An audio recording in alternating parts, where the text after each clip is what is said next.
के लिए दोनों समांतर श्रेणियों 63, 65, 67 आगे और 3, 10, 17 के यनवे पद बराबर होंगे। तो पहली श्रेणी सबसे पहले हम लोग लें। तो पहली श्रेणी क्या है इसमें हल में देखिए। तो पहली श्रेणी है, पहली श्रेणी के लिए पहली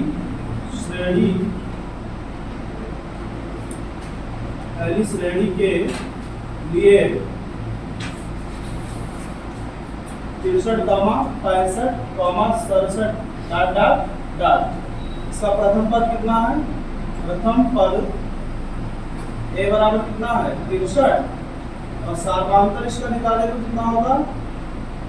सार्वधातुक डी बराबर 65 माइनस 63 बराबर कितना बचेगा? 65 में 63 बताइए तो। अब देखिए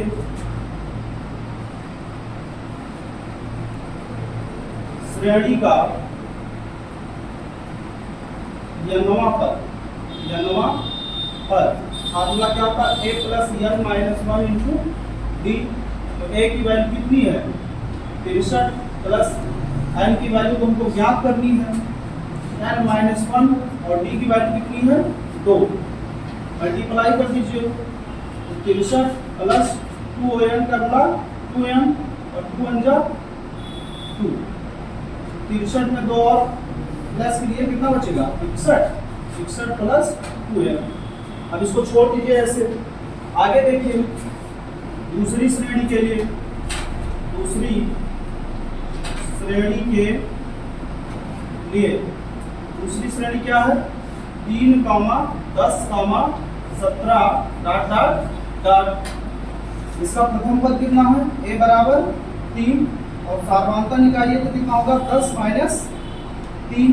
दूसरा पद माइनस पहला पद सार्वधातुक होता है, कितना आएगा? 7। यनवे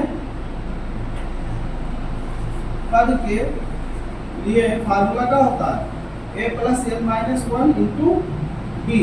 तो a की वैल्यू कितनी हो गई? 3 और n की वैल्यू तो निकालनी ही है, तो n माइनस 1 और d की वैल्यू 7। अब इसको हल करिए। इधर देखिए सीधे ऐसे छोड़ दीजिए इसको। प्लस 7 और n का मल्टीप्लाई कितना होगा? 7n और माइनस 7 होगा 7। तो 3 से 7 घटा कितना बचेगा? -4 प्लस 7n। अब पूछ रहा है कब दोनों के पद बराबर होंगे, तो दोनों को हम बराबर कर देंगे, दोनों इक्वेशन को बराबर कर लेते हैं। ये क्या है? 61 प्लस 2n और बराबर -4 प्लस 7n। 61 ये 4 पक्षांतर चाहिए तो प्लस 4 में आएगा इधर, बराबर 7 इधर है 7n और 2n इधर पक्षांतर चाहिए -2n। तो 61 और 4 कितना होगा? 61 4 65।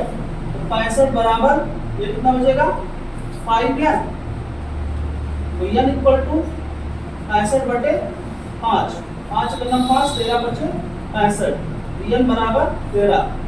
n बराबर 13 यानी 13 होने पद पर दोनों श्रेणियों के मान बराबर होंगे। तो लिख दीजिए अतः n बराबर 13 पर दोनों श्रेणियों के मान बराबर होंगे। ठीक है।